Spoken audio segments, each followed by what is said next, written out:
کراچی میں جس تیزی کے ساتھ آبادی میں اضافہ ہوا ہے، اس اعتبار سے شہر اور اس کے گرد و نواح میں فیملیز کے لیے تفریح گاہوں کی تعداد میں اضافہ نہیں ہو سکا، اور مزید ستم ظریفی یہ ہوئی کہ پہلے سے موجود تفریح گاہوں کی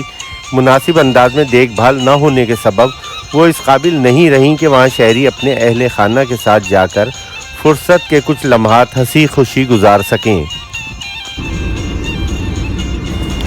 عید الفطر اور عید الاضحیٰ جیسے مذہبی تہواروں پر جب لوگوں کو کئی دن کی چھٹی میسر ہوتی ہے، اور اس وقت بہت سے شہریوں کے لیے سب سے بڑا مسئلہ یہی درپیش ہوتا ہے کہ وہ اپنے اہل خانہ کے ساتھ تفریح کے لیے کہاں جائیں۔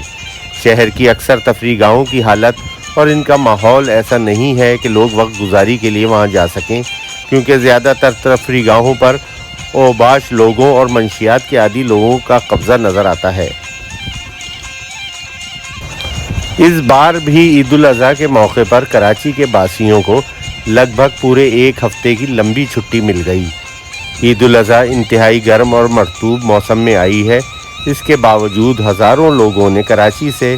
100 کلومیٹر دور ٹھٹا اور کلری جیسے دور دراز پکنک پوائنٹس پر پکنک منانے کو ترجیح دی۔ کچھ لوگوں نے گھاروں کے قریب واقع مشہور واٹر پارک سنوے لگون کا رخ کیا، جہاں فی کس داخلہ فیس 1500 روپے ہے، جبکہ یہ واٹر پارک بچوں کی فیس بھی 800 روپے فی کس وصول کرتا ہے۔